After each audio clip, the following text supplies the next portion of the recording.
welcome to the pod, brother. Thank you very much. What we're going to run through over this podcast is your journey up to this point. Yep. And some of the things we're going to cover are who are you, how we met, addiction, sobriety, how the brain works, how you can help people in future plans.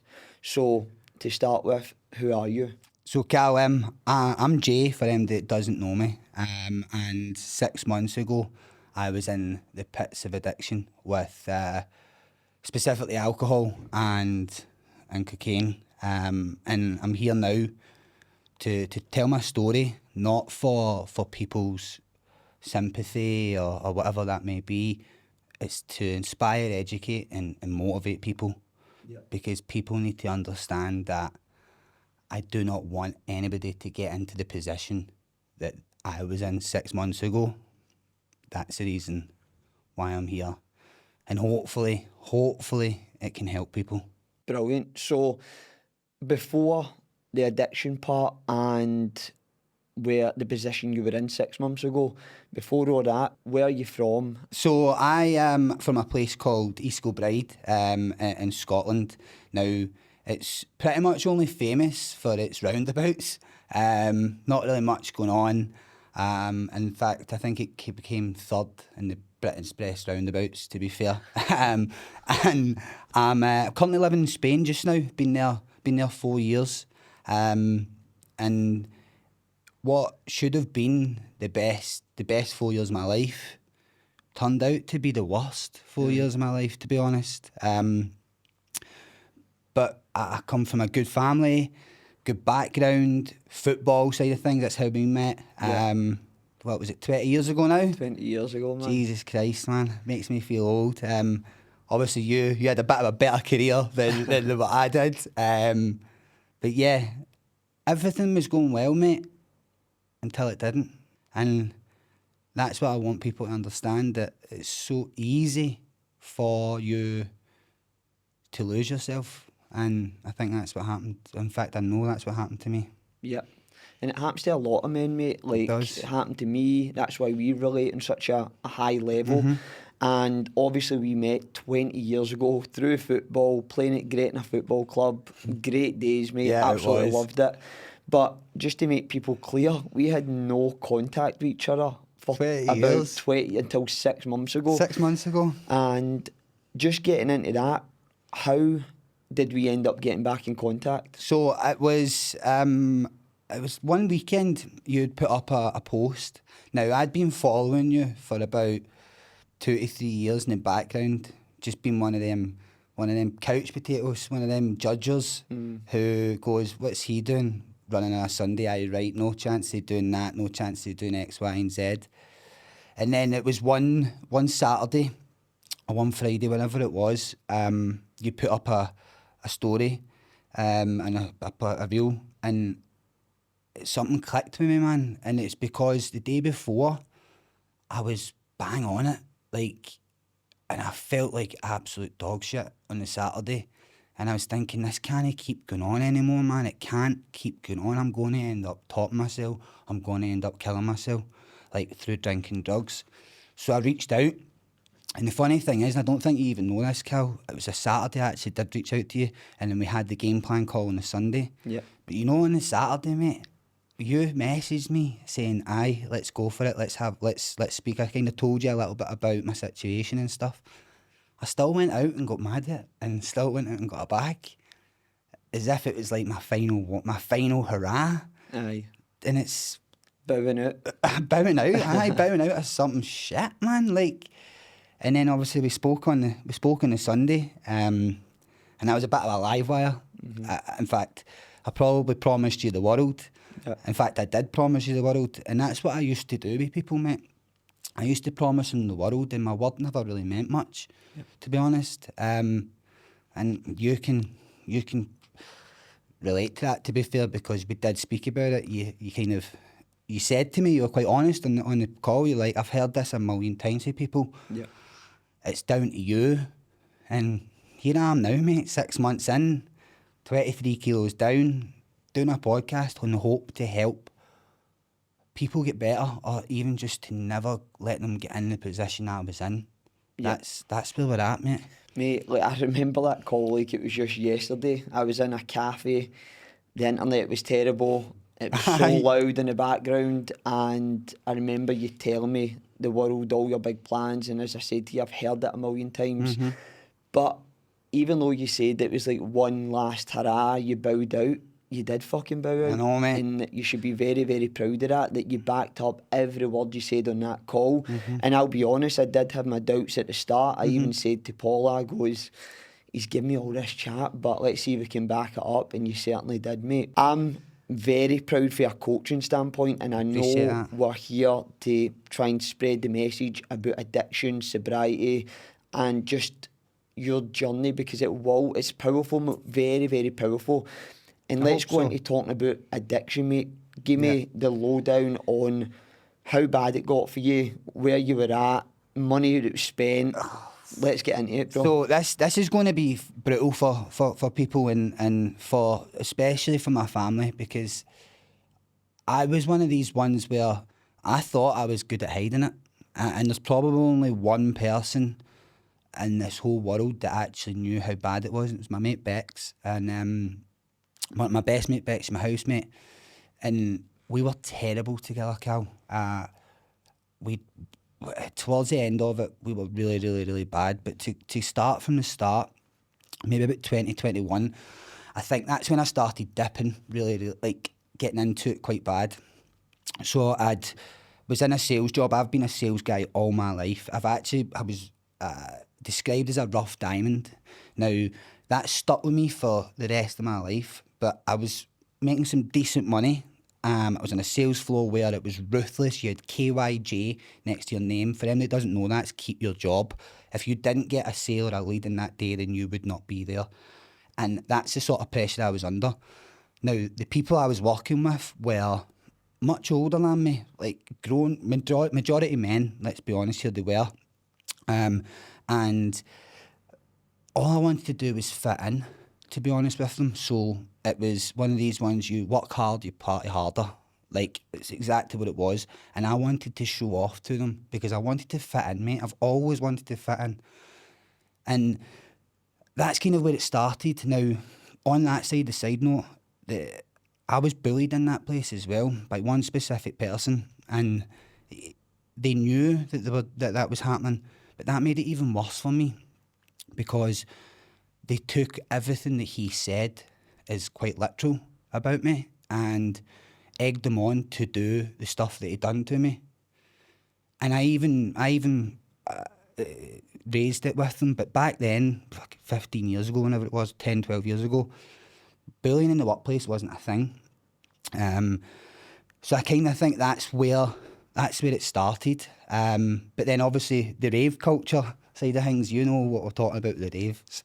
Now, that was probably some of the best times of my life, to be fair. Out with your mates, out your Bristol cities, whether it be taking Eckies, MDMA, ketamine, coke, whatever it may be, it was brilliant until it wasn't. Of course, mate, like, that's a lot of where it starts, isn't it? Aye, until it wasn't. So I was getting into a vicious circle, taking payday loans out to fund a lifestyle that was A, way above my pay grade, and B, just simply not good enough for me. And C, just to fit in again. Just to fit in, aye. Yeah. Just to fit in. Like, as daft as it sounds, mate, I've always been a confident, cocky bastard, right? Mm-hmm. But it's just all a facade, man. It really is. Like, and I don't know where that's came from for me. I really don't. I don't know whether that's been a coping mechanism for me or whatever, because even doing this, like, I am confident in doing it. I am confident in speaking, but my vulnerabilities are coming out big time on this. And I've understood that the person that I was with drinking drugs is not who I am. Mm-hmm. And people need to understand that there's not an ounce of me left that was there 6 months ago to now. In fact, I am a million times better. I'm a totally different person. And I cannot wait for people to see this, to understand that, because they will realise a totally different contrast from me. But when we're going with that side of things is I was getting into trouble quite a bit and I was running around with the wrong people We were robbing warehouses, doing stupid shit, like just doing ridiculous stuff, all whilst taking gear, drinking all the time, like literally begging, borrowing, stealing to get what we wanted, to be honest. And one thing that sticks out to me is one of my former mates, who was also my dealer at the time. That's how bad it got. I had my own place. I was a rebellious person against my dad. I've always thought my dad would rule with iron fist, which he didn't. He just wanted me to be a better person. He's seen it before probably anybody else, seen that if he didn't put his stamp on me, then I'd either be dead or in the jail, mate, if I was still in East Kilbride, to be honest. And I swear by that, and I tell everybody that, because that's the path that I was going down. And basically what happened was I owed this boy 40 quid, and it was 40 quid as well, and I don't even think I owed him that. It was just one of the ones where you don't remember. You buy a bag and he says you did it, blah, blah, blah, and I didn't have it. It was a Monday or a Tuesday. He comes strolling through my door and completely wrecks the place, puts his foot through my TV, takes the fireplace down, and so much so, we started fighting in the house, and none of us were going to stop, and I had to run out my house because he went to the kitchen for a knife, and he would have used it 100% because he was in a fucking rage. Yep. I was in a rage. It was just never going to stop. So I ran out the house, left the house, came back, and when I came back there was 2 police motors, a riot van and an ambulance, and I had to lie and say that somebody followed me back. I didn't grass them in, didn't nothing. And I was the one that got taken to hospital, and I was the one that got questioned for it. And I still, to this day, I never told the cops about it. So enough was enough for me then. And then I decided to go and be a youth rep, a club rep, holiday rep, whatever you want to call it. And it was in Tenerife. And I was out partying 6 days a week. It was brilliant, man. It really, really was. Boat parties, phone parties, bar crawls, paint parties, whatever it was, you name it. You had that rep tag on, you were a king. You genuinely were. And it was probably the best time, again, second best time, if not the best time of my life, because it allows you to have freedom. You're not in the UK anymore. You're not in Scotland. You've actually realised that there's a big world out there. Like, if anybody is thinking about travelling, travel, man, because it opens up your eyes. However, I done it the wrong way. I went hard for it. Now, Tenerife was absolutely brilliant. Like, it was amazing. Everything went to plan. However, there was a couple of times where we did get up to mischief. Me and specifically my best mate at the time, when we were over there in Tenerife, we got up to absolute nonsense, whether that would be birds, gear, bevy, stealing, whatever it may be, we were doing it. And it got to the point where one of my managers had to bail me out because they were called the Mayhem Crew, and they thought I was stealing people from their bar crawl. Now, I've always been a target because A, I'm a loudmouth, B, I always have extravagant hair, and I've got a Scottish accent as well, and my name's 3 letters, so you can hardly fucking forget it, to be fair. So I had these big bruisers all mincing about, and a scooter trying to find me. And also I was wearing blue, my uniform was blue, so I kind of stood out. But we got that sorted, so that was kind of a funny time for us, man. Then I went to Gran Canaria, then it wasn't funny, mate. That's when I had my first episode, let's call it an episode, where to this day, still can't remember what happened. I can only remember what people told me. And what people told me was, during the day, I remember we were out at the beach. It was 22nd of December. My auntie and uncle were coming over to Gran Canaria on the 23rd to come and see me and spend Christmas with me.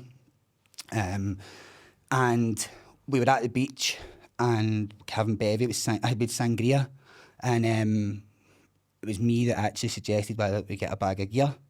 So we did, and then we went back to the apartments of the rep village that we were staying at, and from then I couldn't remember anything that happened. And what I get told is that I went into a psychosis, tried to jump off a balcony, was getting held back, and I elbowed a bird and gave her a black eye, and woke up the next morning and I had shit and piss everywhere. Now, lucky enough, my dad bailed me out and I got home. Now, you'd think that's probably somebody's peak, wouldn't you say? Not for me, mate. So I still didn't want to be in East Kilbride. As soon as I went back to East Kilbride, I fell back into the same crowd, doing the exact same shit that I was doing before I went to Tenerife and Gran Canaria. So I went with another company and we went to Zante. Now, this is where I met my previous girlfriend. I've been single now for 6 years and I understand why I've been single for 6 years, which we'll talk about later. I had the best time with her. Like, we travelled everywhere. We went to Zante, France, the Alps, like Garda, Naples, Thailand, Lapland, everywhere we went. And I fucked it up, mate. I fucked it up big time, man. Something so stupid. We were in Italy at the time. It was just when COVID was kind of quite bad. We were lucky enough to be able to still travel, mate. I had that freedom. Man. And I fucked that freedom up. And I remember I was putting up a mosquito net and we had this stupid fucking argument, man. I can't even remember what the argument was about. I think it was probably because I put up the mosquito net wrong and I was saying it was right, but she was right. Stupid. So I phones my boss and says, I don't want to be here anymore, that's it, we're done, we're finished, blah, blah, blah. Knee-jerk reaction. And went to Holland. And it was terrible, man, because I knew she was getting on my life. She didn't need me, man. And I was blaming her all the time. But I take full responsibility for this, 100%. It was me wanting to be a Jack the Lad, wanting to be still a young man. When I wasn't, I was 26, 27, and I wanted to just party still. I'd still had it in me, and I didn't show her enough affection, didn't do this, didn't do that. I was just a total prick, mate.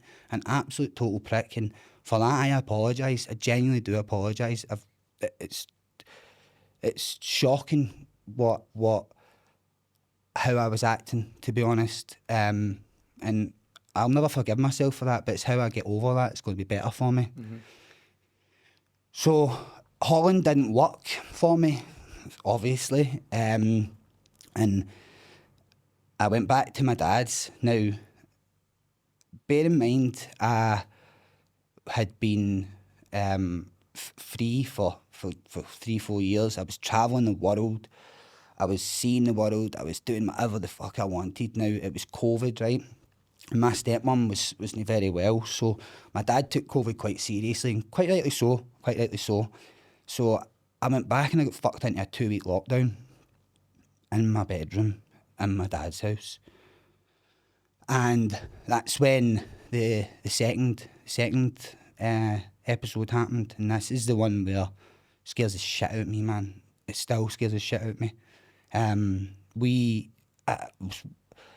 Can't remember what day it was. Let's just say it was a Friday or a Saturday. Days didn't really count when you were in COVID, to be fair. But I was having a shower and I was depressed, man. Proper depressed. And I put the shower curtain around my neck. And I was this close, man. This close. But I didn't do it. And that still sticks with me, man. Over and over and over again. And if I had done that, I wouldn't be here. But people need to understand how close I was to this. I'd just fucked up my relationship. I'd went back to my dad's when I'd been free for the last 3 or 4 years, travelling the world, man. And then 2 weeks lockdown. I was this close, mate. This close. But do you want to know the funny thing is? I still got a bag of gear that weekend, man. Still got a bag of gear. And it was tough, man. Tough time. Now, I was lucky enough to go back and work with my old company again, and we were doing the track and trace NHS. And they asked me to go move out to Malaga, and I said, 100%. I thought, this is it, man. This is me. I'm out. I've got a third chance. And what should have been the start of my new life soon became the worst 4 years of my life, mate. Spain, Malaga, Costa del Sol, everybody knows it's a bit of a wild place. And there's a lot of, in fact, it is just dictated by drink and drugs. It really, really is, which is a shame. And I got caught up in it big time, man. Big time. Towards the end about 6 months ago, for about a year, for the 4 years I was there was not a single weekend that I didn't have a bag or a drink. Now, also, people think to themselves, that's not that bad, you're on holiday, it's holiday mode all the time, 24/7, blah, blah, blah. It's not, and people need to understand that can't be your thought process if you move abroad to a destination, a holiday destination, because you will end up in the situation that I was in 6 months ago. For 4 years, I was battling addiction, mate, to the point where it was between 5 and 10 bags a week. I was doing Ticket Tuesday, that's what we called it. So what was that in a financial point of view? How much are you spending? Between me and Bex, we were probably about a couple of grand a month, just on that. Now that's just cocaine, mate. Aye. And then you've got the bevy that comes with it. You've got the eckies, you've got the ketamine, you've got any sort of party drug that you can think of, you can get there. Mm-hmm. And they've got it to a T where you can message your dealer, he'll say 12 minutes, message you saying 4 minutes, 3 minutes outside here. It's as easy as that, mate. It's like Uber Eats. Pretty much, mate. Uber Eats for drugs. It's as easy as that. Now, I get it. I totally get it, and I understand it's a dog eat dog world. It really, really is a dog eat dog world, and specifically my dealer, and I'm kind of backing him up here. But when he knew I came to you, he left me alone, man. Aye. He left me alone, and for somebody to leave $2,000 a month alone is pretty fair play, man. Mm-hmm. And there's so many people in Spain that said they were going to support me and all that, but they haven't. The only person that supported me properly is my mate Bex. Yeah. And that in Spain specifically, and I truly want her to know how much she means to me for that, because I would not have been able to do it without her and without you, mate. Yeah. But we're here, mate. We're here. And I think what people need to understand is when you tell someone who's in recovery that you're going to support them and you don't support them, that really hurts. Mm-hmm. When you say you're going to do this and you don't do it, that really hurts. Or when you say you're going to go and see them, but you choose the bevy, that hurts. That's the hardest part, mate. It is hard, mate, and it is something I made clear to you at the very start. On this journey of self-improvement, finding yourself and just grabbing life by the scruff and taking control again, you do find out who your real mates are and Definitely, who's there to support you. I said to you a few weeks ago, you can meet somebody 5 minutes in your life and they've got better intentions for you than somebody you've known for 20 years. So it's still so fresh for you that you're still accepting all this. And mate, I've been through it all, starting my own business. I'm 4.5 years sober, 5.5 years off of drugs. People are your party mates, and then you've got real mates that actually want to see you succeed. And that's what a lot of people don't understand, especially back home, that as soon as you stop drinking and stuff, you'll stop hearing from certain people. And it's quite sad, but it opens your eyes, and then you can move on with your life and actually create the environment that you want to 100%. thrive in, you know what I mean? 100%. That's the hardest pill to swallow, that, mate, to be fair, because more so for Bex, to be fair, because I've seen it now since I've been here a month in Thailand, that she's been alone, man, and people who said they were going to help are going to support her haven't supported her, man. And that's not right. It's not, but I understand, I get it, because it's the drinking, the drugs is a vice, man. It's like a ball and chain around you, man. It really is. And if we don't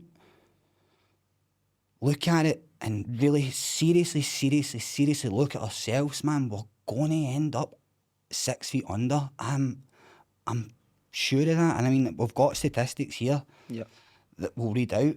Like, you almost became one of the statistics. I know, mate. Especially through lockdown, where so many men did take their life. I know. They were taking drugs every night. They were owing their dealer money.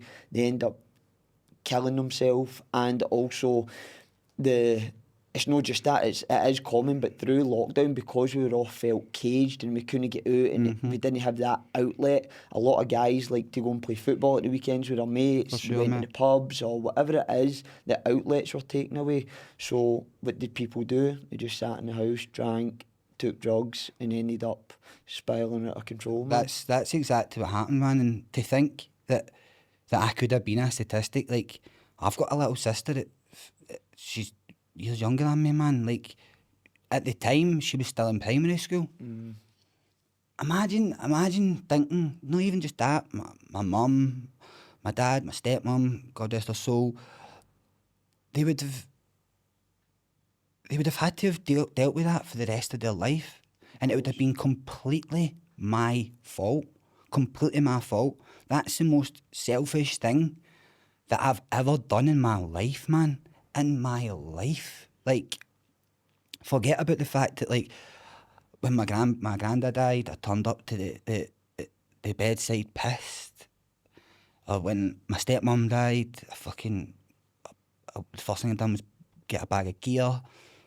Forget about all that, man. Like, they're in their own right horrible things to do, man. But to do that to people that you love, man, purely on the basis of me being a scumbag, I can't let anybody do that.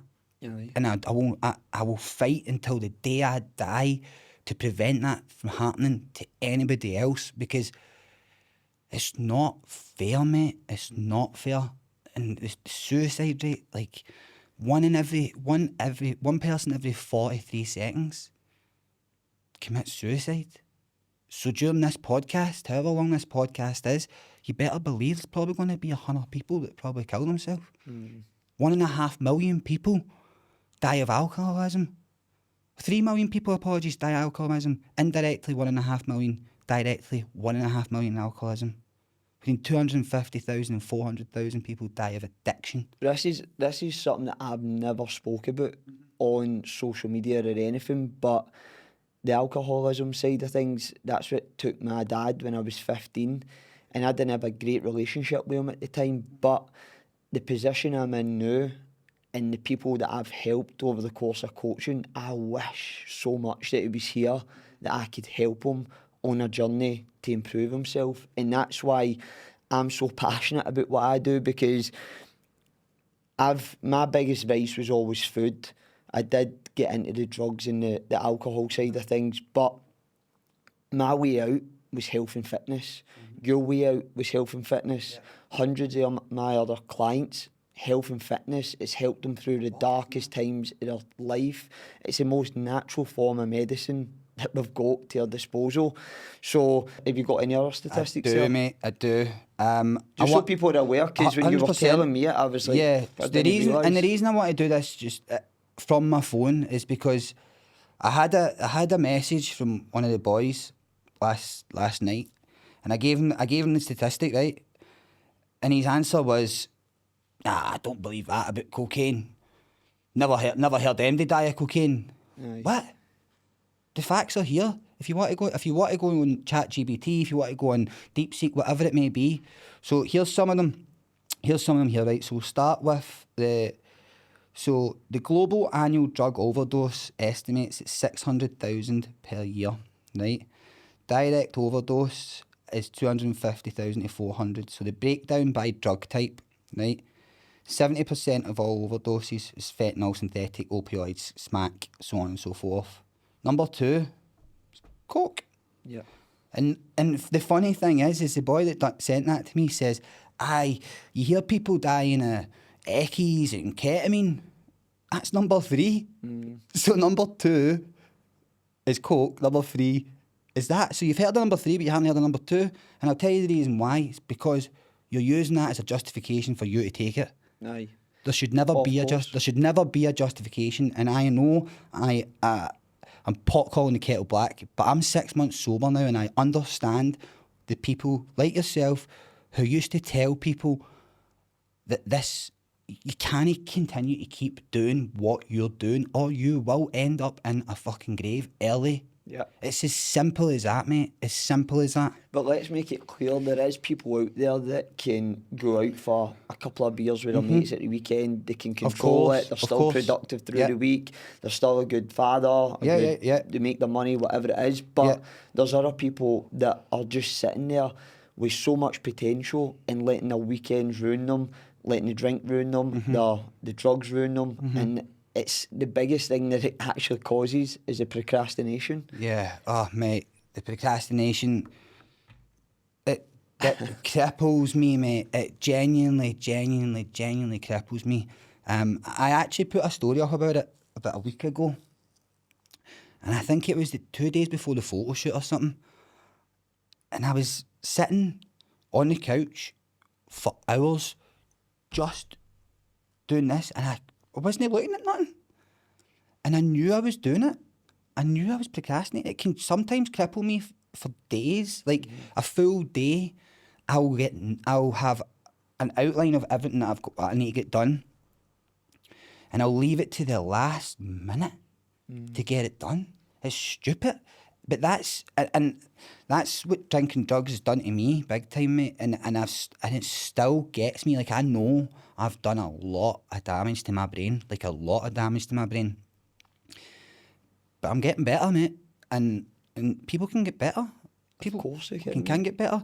And just on the suicide note side of things for that, so as I said, annual suicide deaths, this was based last year, between 700 and 800,000 people per year. Daily average, 2,000 suicides daily, 1 every 40 seconds. So global suicide rate, between 9 and 10 deaths per 100,000 people. And does it give you the stat, men and women? It does. So men die by suicide 3 to 4 times more often than women globally. Women attempt suicide more frequently but use less lethal methods.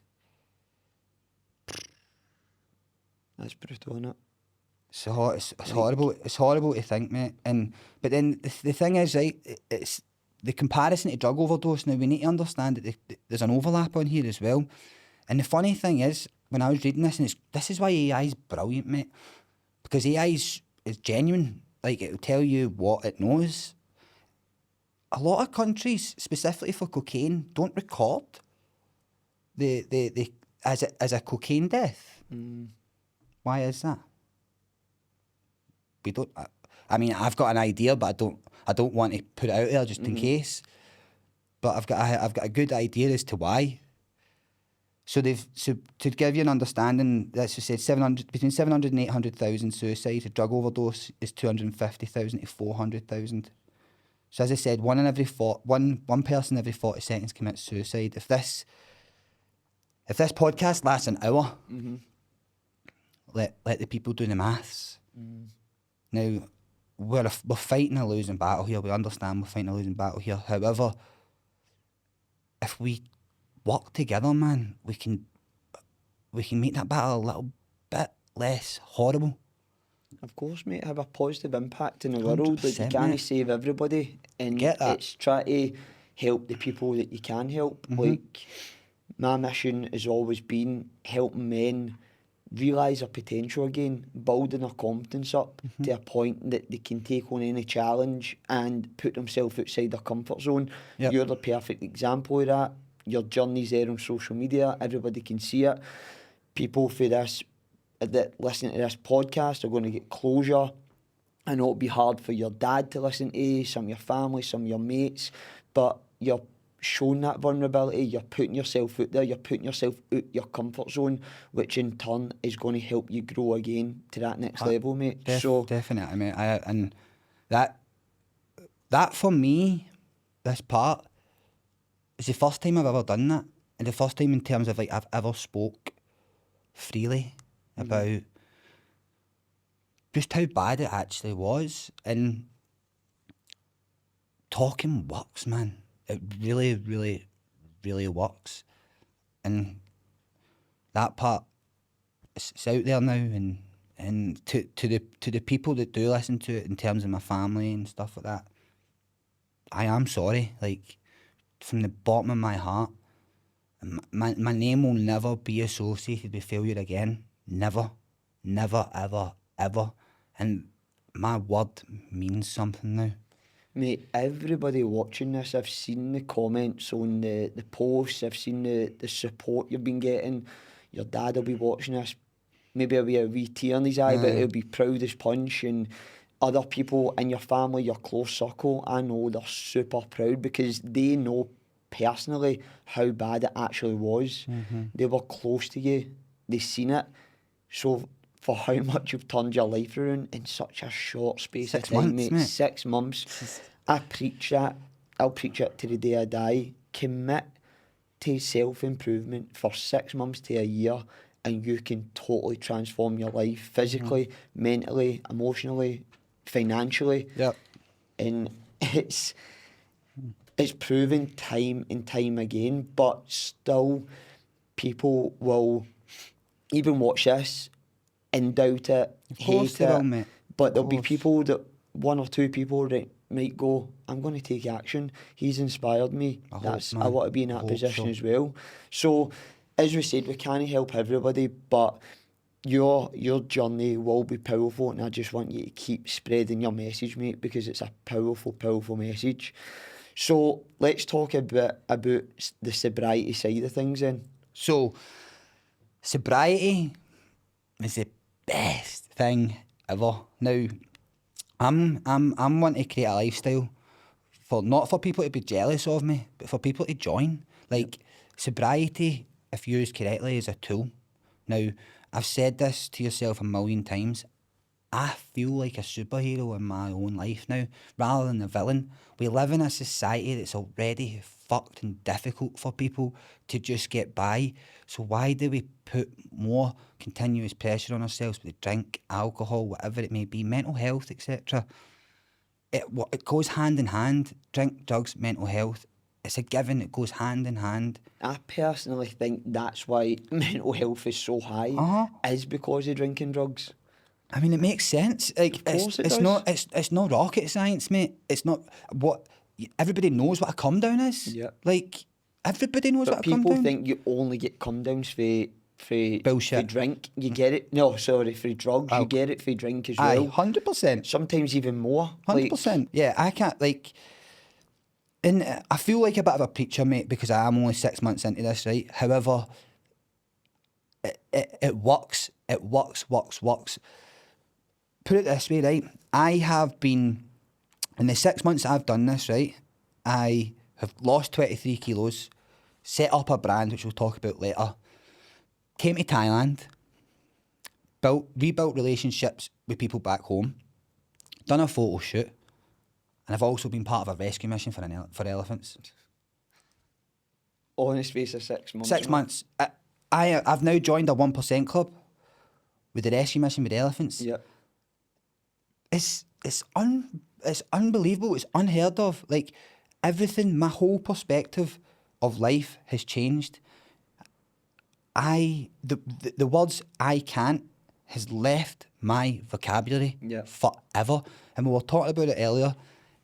And it's a point in sobriety, or a point in life where you just believe in yourself, man, and you start to bet on yourself. Like, there's not a single thing in this planet that if I want to do, I won't be able to do. Like, who says I can't be an astronaut? Like, it's true. Who says I can't be? Who says I can't do this? Who says I can't do that? If I think I can do it, then I will do it. So it's only your own limiting beliefs that hold people back, mate. Like, I've always been a big believer in the best investment you can make is in yourself, and the best person to back is yourself. I've always been a strong believer of that, and it's good that you're finally coming to that realisation that your confidence is at that point now where anything's possible. Like, you can go out and challenge yourself, do different things and put yourself in different positions, meet different people and just elevate yourself, mate. That's what it's all about. It makes life 1,000,000 times easier, mate. Like, it really, really does, specifically for me, mate. Yeah. Specifically for how my brain works or whatever it may be. You need positivity around you all the time. All the time. And I'll happily say that I'm like Marmite for people. People either love me or they hate me. Yeah. And it's because I crave positivity. I crave energy. I crave good energy. I crave to see people do better. Like, that's where I am now with that. And, like, the feedback aspects of the things, like, some of the feedback I've got has been absolutely brilliant, like you said, right? But again, there was one bit of feedback that I got, and I regarded this person as a friend, and I had worked with them for years and years and years. Looked up to him, actually, in fact. He was an account director, making some serious wonga, family, kids, wife, whatever it may be. And his first thing for me was, Jason, when are you going to release all your sick shit that you done 6 months ago? Can't wait to see it. So then he said that I'm not falling for it. You're just trying to get people into some sick cult. Now, if sobriety's a cult, then fuck knows, mate. Sign me up. Sign me up, mate. He said, pretty much, right? And then he sent me this a blueberry with a finger like that, right? And I didn't react to it. And then he came back to me and said, just for reference, that's you fingering your arse. And I was like, all right, okay. And then in the end part, he said he'd rather suck a dick than watch my podcast. Now, the issue is, and I want to make it clear that I know there's a good guy in there, man. Like, he's just got lost, and I know he's got lost, and it's a shame. And I hope and pray that he gets better. Now, maybe me helping him won't work. Yeah. But he does need help, and when he does need help, this guy is a machine. Like, in every aspect of his life, when he is sober, when he is clean, he is a beast. He's a mate. He's a salesman. He's smart, good looking. He's a fucking good guy, man. There's a good guy in there. He's just lost. That's it. And I hope for his sake and his people around him's sake that he does his family, that he does get better. Like, that's the thing, but there's so many guys out there that are like that. The drinking and drugs have just warped their brain to a point it's just everything's negative. And the world owes them something. Definitely, they've got a chip in their shoulder. That's exactly, when I talk about my dad, that's the way he got to. The world owed him something. And I wish he was here for me to help, but that guy is still here, that he can get the help, you know what I mean? Yeah. So I hope he does, and I genuinely really do. And there has to come a point, like, that, and everybody does have their point, mate, but sometimes their point's death. Aye, too late. I'm sorry, that's everybody has a trigger point, mate. Your trigger point was seeing a reel that I posted on my social media. It was holding a mirror up to you, and you goes, I need to make a fucking change. Right, man. Like, I've had a few trigger points in my life that I can look back and go, that was the exact moment where I changed things.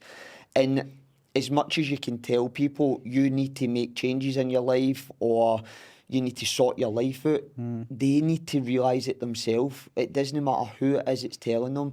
They need to realise and want to commit to the change, man. They do. That's why when I was saying to you in the very first call, I've heard this a million times. People give me all the big chat, but they've got one foot in the change and one foot out the change. They're still doing the stuff at the weekends and the bad habits, and I'm giving them the plan that I know for a fact, guaranteed results to get them where they need to be. But when you're one foot in, one foot out, it never works. Never works. It never works. And I'm glad you said that, because I've had so many people ask me, going, "Are you going to go back? Will you go back to having a drink and stuff?" Now, obviously, after this podcast, they'll know that I won't. Yeah. But I shouldn't even have. There shouldn't even be a question to someone. That someone who's sober should never be asked that question. Yeah. Because getting sober is the biggest flex that someone can do, especially in a society that is so dictated by alcohol. Everywhere you go is alcohol related. It does not matter. You go to your play area, go to your kids' play area, you can get served a bevy. Yeah.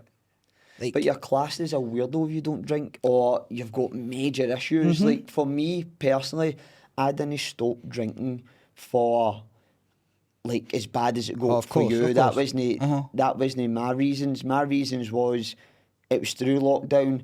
I told myself that after what I seen growing up with my dad, I would never be somebody that sat in the house and drank. And I started seeing myself doing it. Me and Paula getting a bottle of wine, getting bottles of Baileys and stuff like that. Just wee stupid things, but it built up, and it got to the end of the year, and I was like, I'm going to go the full next year, sober, just go challenge myself. Paula was like, I'll have a wee drink here and there.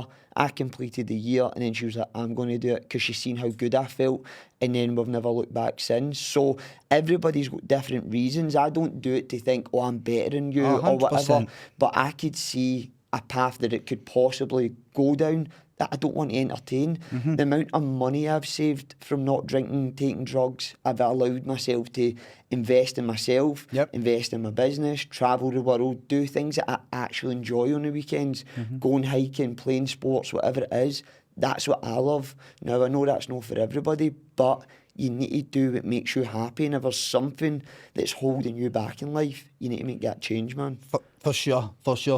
And that's the point I was at, and I had to make the change, and I've made the change, and thank God I made the change, because I've got a second chance at life. And I know that's very cliche to say, and you hear a lot of people saying, oh, you get a second chance at life, and I didn't believe them at first either, mate. Like, how can sobriety be so good? Like, you're exaggerating it.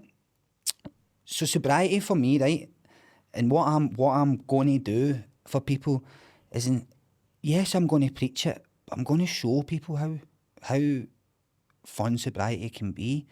Like, even if it is just for a couple of hours, just for a release from the vicious circle that they're potentially in. Now, that might not be a case for people that, as you said, people can still go out and have a couple of drinks and that be it, right? But however, they need to look at it from a sense that sobriety makes you young again, man. Like, I've always been known as a big kid, right? And I'll continue to be known as a big kid. I don't care if people think I'm a child. I am a child, because it allows you to be free, to be fair, being a child. Like, if you want, go a hike, like, go and climb a tree, go swimming, go and throw a stone in the water. It's fun. Like, all this stuff is fun. Do fun stuff. To me now, sitting in a boozer is not fun. To me now, getting on it is not fun. To me now, partying, it's not fun. Like, I just think you get to a certain age, especially maybe past the age of 26, because I do, as I said to you, I find a lot of the younger ones now are more into their health and fitness. Agreed. It's not as bad for the younger ones, but maybe our generation it's and above, it's bad. But I think the thing with alcohol, drugs versus sobriety, and I'm saying I'm mixing in health and fitness with this. It's a complete opposite effect. Yep. So drinking drugs gives you that good feeling for that short space of time, but for the full week after it, you feel like shit. Mm-hmm. Going doing a workout, going doing a hike or doing something like that, it's horrible during it.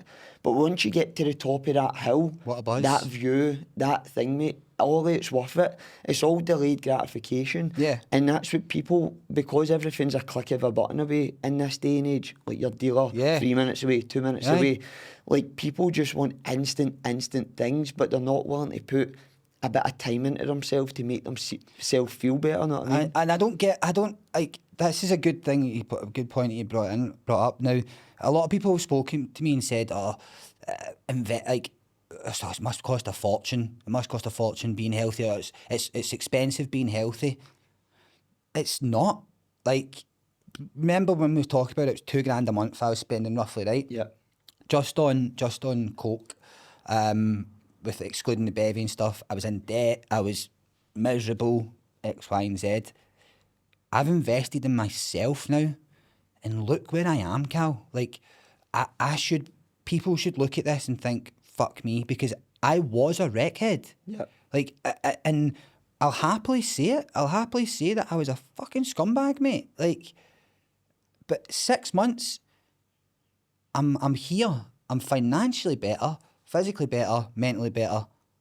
And the future is mine now, mate. We'll get back to the podcast in just 1 minute. This podcast is sponsored by myself. I'm an online coach helping men around the world build their confidence through training, nutrition and accountability. Just like Jay here, health and fitness has saved his life. What we've done is build a structured roadmap towards his goals, and this is why he is feeling the way he's feeling. So if you're in that position where you need to lose weight, build a routine, or just make that change, message me on Instagram the word J. I will offer you 20% off your first month of coaching. The link will be in the description. Now let's get back to the pod. It's not dictated by drink, alcohol, or whatever it may be, because drinking alcohol dictates your life. Yep. It does dictate your life, regardless if it's just a couple, regardless if it's more, regardless of whatever it is. It dictates your life. Mm-hmm. If you break away from that, and you can go somewhere where everybody else is drinking, but you're not drinking. Wow, man. Aye. That's brilliant. Like, it is brilliant. But with sobriety can be boring if you don't marry it up with something. Yeah. So like you said, marry it up with fitness, health, nutrition. That's what I'm going to preach, man, to the cows come home. Mm-hmm. Because, yes, we've got the 12-step process. Yes, you've got all these different things. Now, in its own right, it's a brilliant process. It's helped thousands, maybe millions of people, but it's also not worked for thousands of people as well. Mm-hmm. Why is that? I'll leave the professionals to deal with that. But what I know for a fact is health, fitness, nutrition saved me. Any addict has an addictive personality. Yep. Regardless. So, why not be addicted to things that are good for you? The gym, nutrition, well-being, whatever that may be addicted to that, man. Positive things. Positivity, man. Yeah. It's annoying when you say it out loud. It's annoying for me when you say it out loud because it's so simple. Yeah. It really is simple, mate.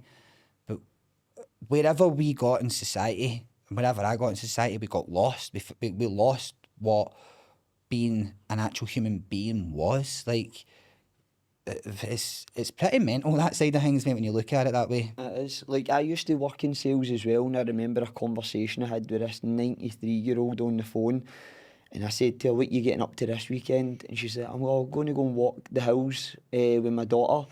And I was like, 93 and you're still out hiking? Brilliant. And she was like, of course, I'm not going to be one of these, she said, old fuddy-duddies sitting on the couch just rusting away. I'm going to keep going until I wear myself out. And it makes sense. And something that I've realised coming out to Thailand and just like Southeast Asia, you go down the street, you'll see a woman at 100 years of age in a squatting position, eating her dinner. Aye. Or whatever. But when you look at the elder generation back home, as soon as they hit 70, 80, they're fucked. Yeah, man. When you're doing these things, you're investing for the future self as well.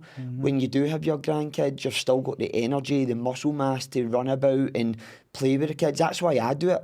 I'm not doing it to just be looking good on the beach or whatever. I'm thinking when my grandkids get to a certain age, I still want to beat them in a race. Definitely. I still want to be competitive with For them. sure. So that's the way I look at it. It's longevity for me. Definitely, like, mate. I don't want to be that 70-year-old guy that struggles to get out of bed. Scares the life out of me, that, to be fair. It really does, that, the growing old part. So, like, why shouldn't we invest in ourselves now to prevent that from or to prolong that, from that to happen? So, like, why can't we, as you said, be a 70-year-old who's sprinting 100 metres and stuff? Still being active, just Still being being active, active, whatever mate. it Aye, is. that's Like, it. you go round to the running tracks here, you see 70, 80-year-olds, they might not be going a fast pace, but they're out getting their daily exercise every single night, and it's crazy. It's just it's a culture thing back here, mate, when it comes to the drink, the drugs, you're a weirdo if you don't drink,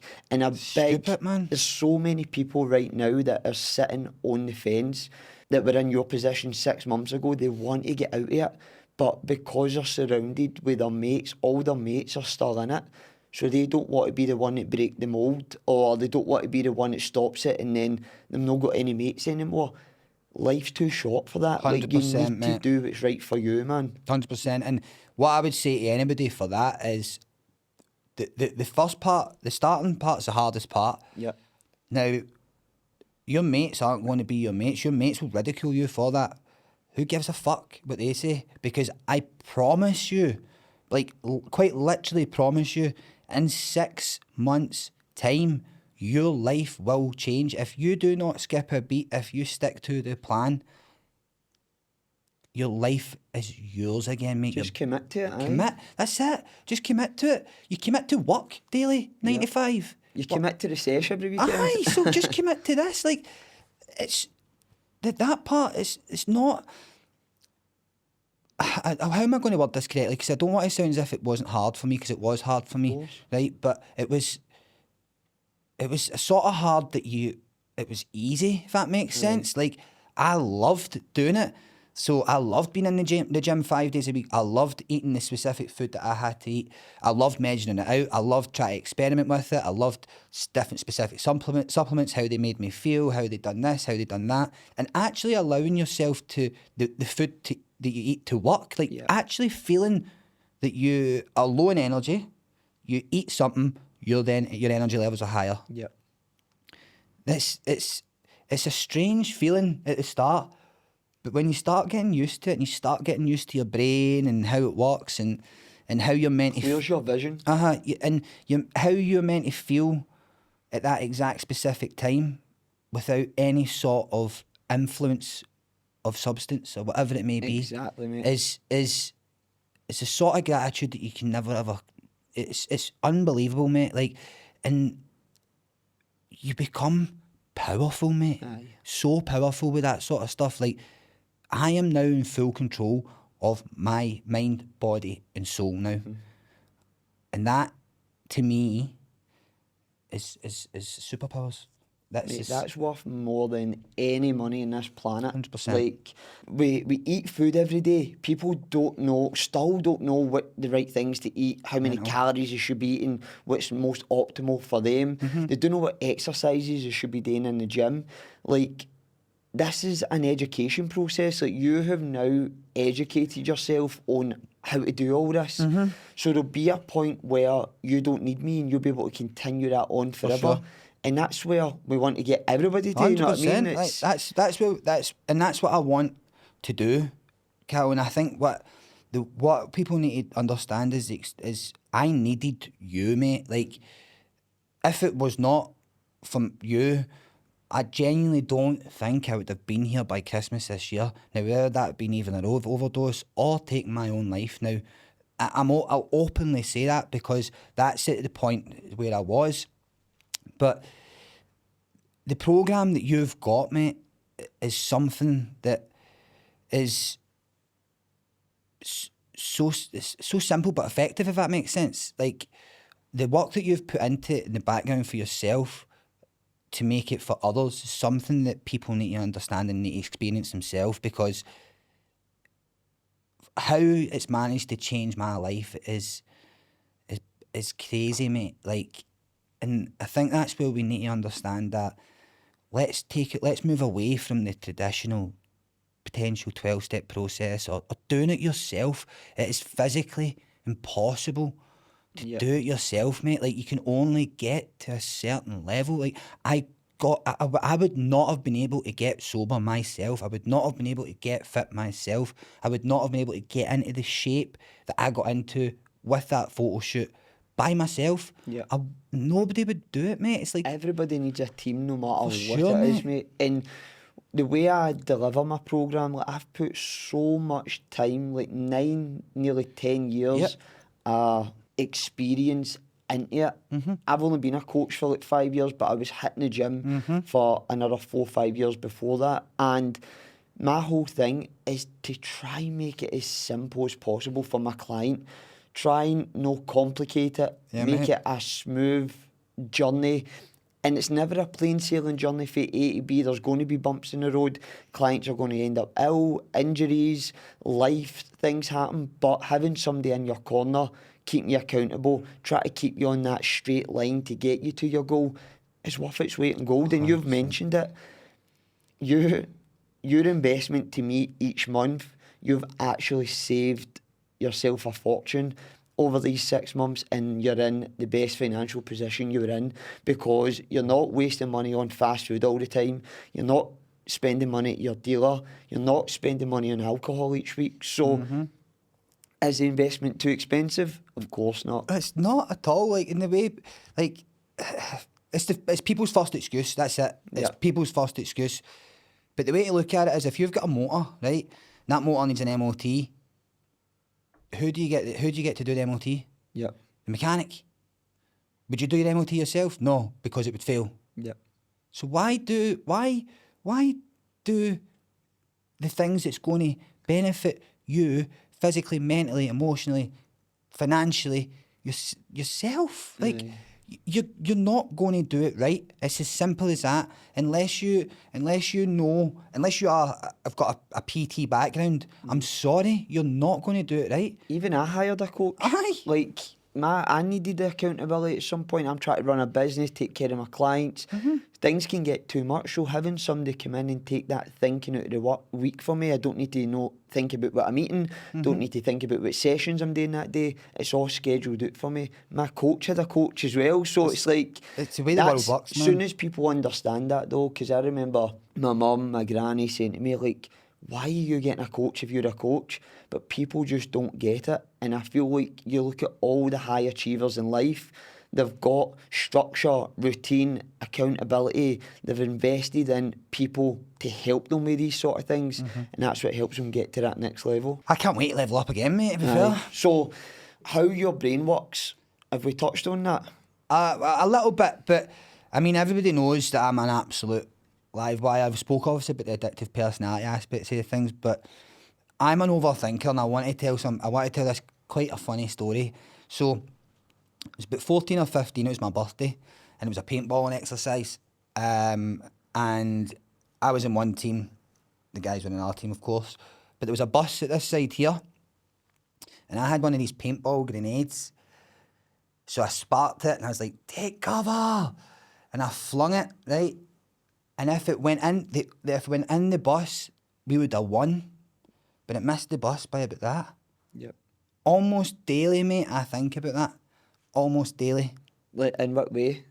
Like what if I could have won that? Like, it's just my overthinking. Like, my head is a million miles an hour, mate. Like, constant. And the funny thing is the only thing, as I said, the only thing that at night now, the only thing that bothers me with sobriety is being too excited for the next day, mate. Aye. And as childish as that sounds, mate, that's exactly how I feel, and that's exactly how you can feel if you choose it. If you choose sobriety and you do it right, it is a tool, mate. It is a 100% a tool. You can take sobriety anywhere in the world, and thrive from it. Of course, mate. Like, it really is, and that's kind of. Once you get back in control of your brain, especially for me, mate. Like, that's been the hardest thing for me over the last 10 years, is being in control of my brain. These last 6 months have been something that I've never experienced before, in terms of getting this back. And I'm back with a purpose, mate. I'm back with a purpose. It's so powerful, man. It's really, really, really powerful. And it's funny because I always thought I was a smart guy, and I was destined for big things. Right? I always have been. I've been a cocky bastard. But I feel it, mate. Like, I genuinely feel it. Believe it. Believe it. And I'll believe it till the cows come home.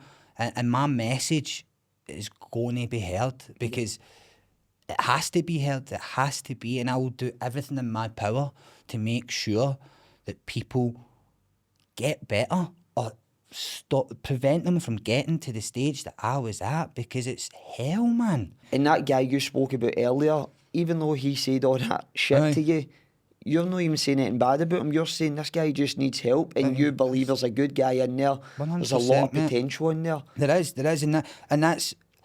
I'm not here to judge, mate, and I'll never, ever judge anyone, because who am I to judge when I was in that position?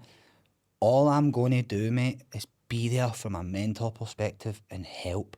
Now, my story and how I got better, it's a blueprint. Nice. It's a blueprint for people, because fitness, nutrition, health, sobriety works. It's as simple as that.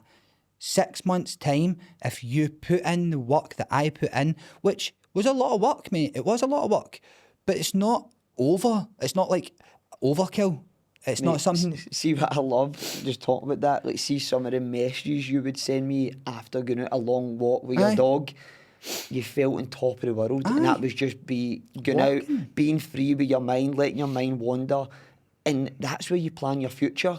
It's amazing, mate. Honestly, mate, that's where I've planned my whole future, going out runs and being out walks, just being free myself, letting my mind wander. Mate. It is unreal. It's powerful, isn't it? The walking aspect side of things and the hiking aspect side of things, it's got a big part to play in saving my life. Like, that's where I thought about this. This is where we thought about this. This is where I thought about coming to Thailand. Blah blah blah.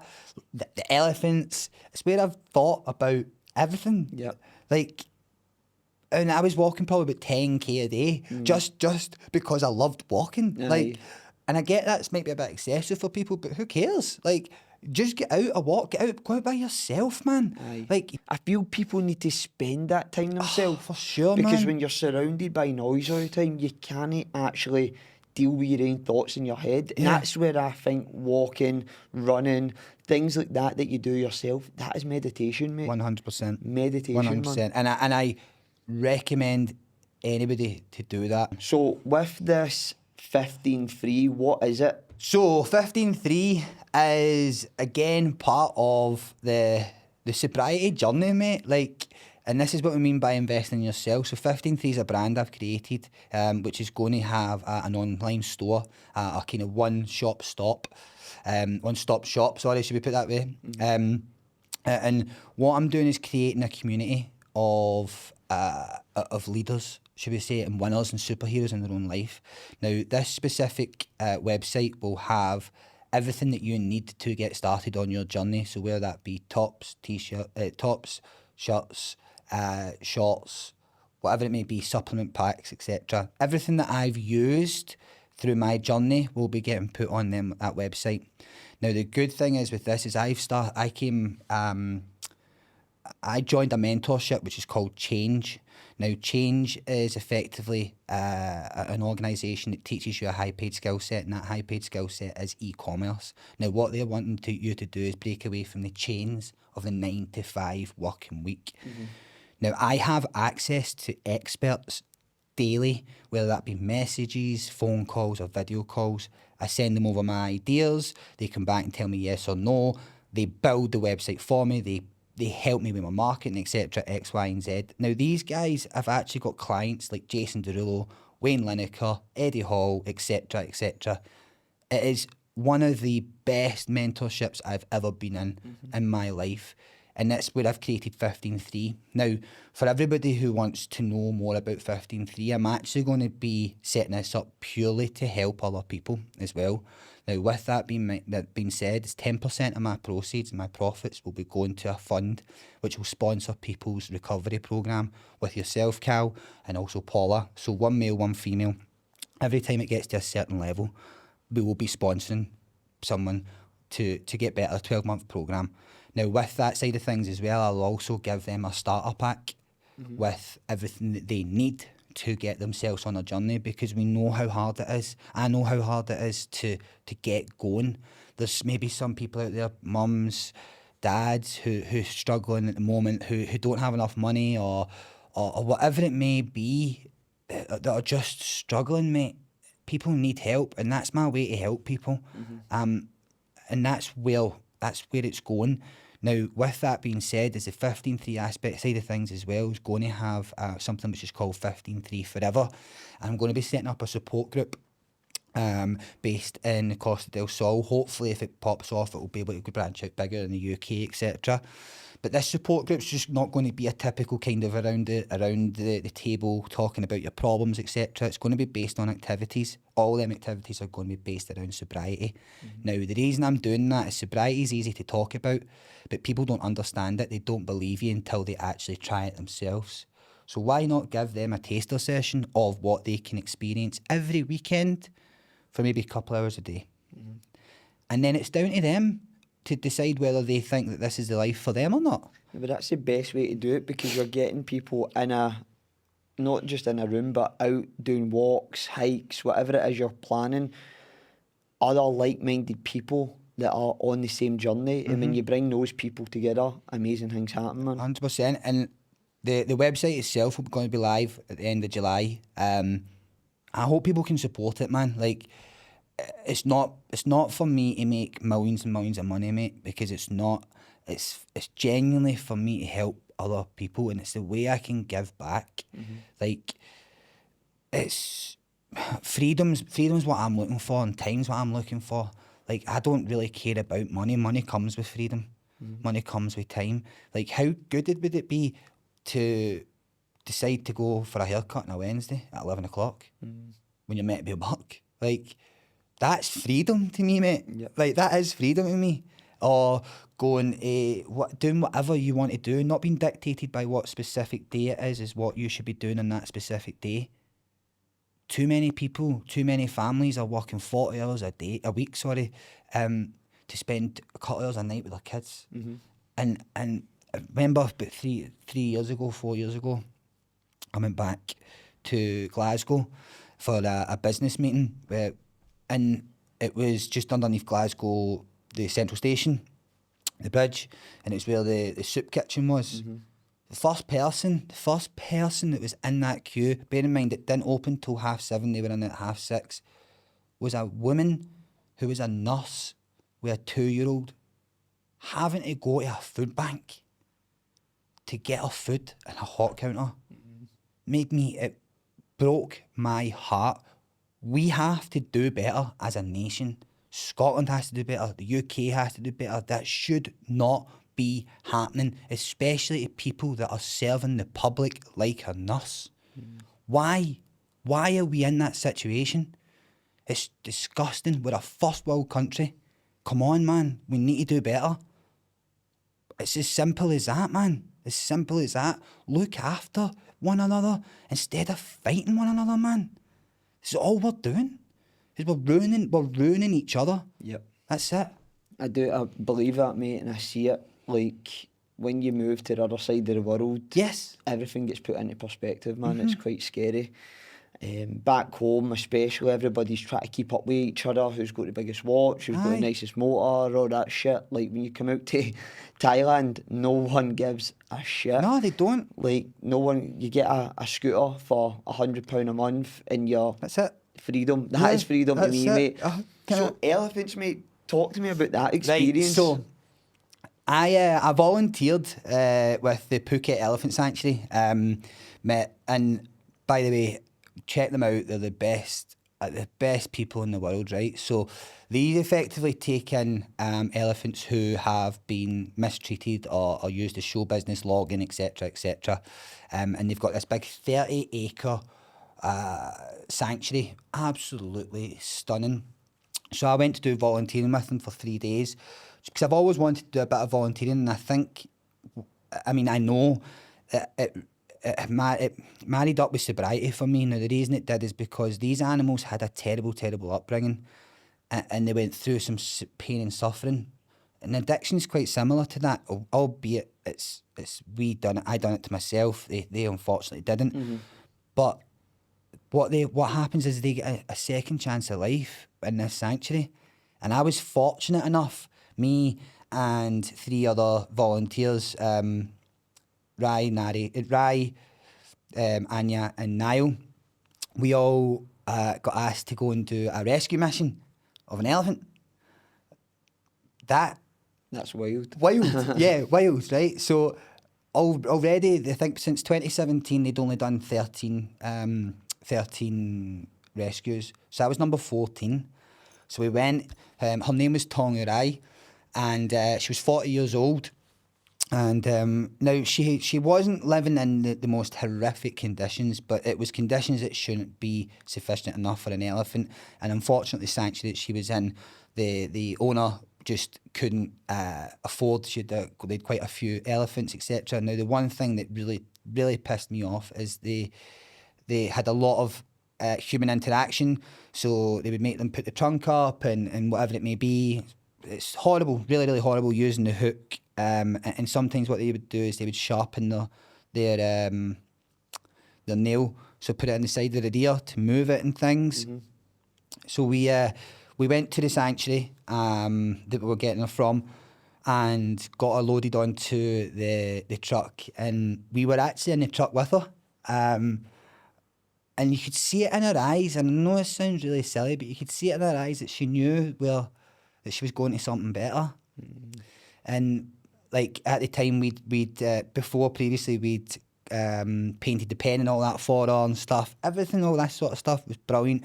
Got the food all ready for her, chopped down some trees, whatever it may be, mucked out and stuff like that. And there she was there. And she's 40 years old, and hopefully she's got another 40 years of just being Care and loving an elephant. And honestly, and the three volunteers that I met were all from 3 different walks of life. One was a copper, one was a young Indian woman who's here on an internship, and one was from Poland. And they're probably the three best people I've met during my sobriety. Because the thing is, they didn't know me from Adam and Eve. They didn't know my past. I had to tell them my past, and it allowed me to talk, mate. Yeah. And they listened.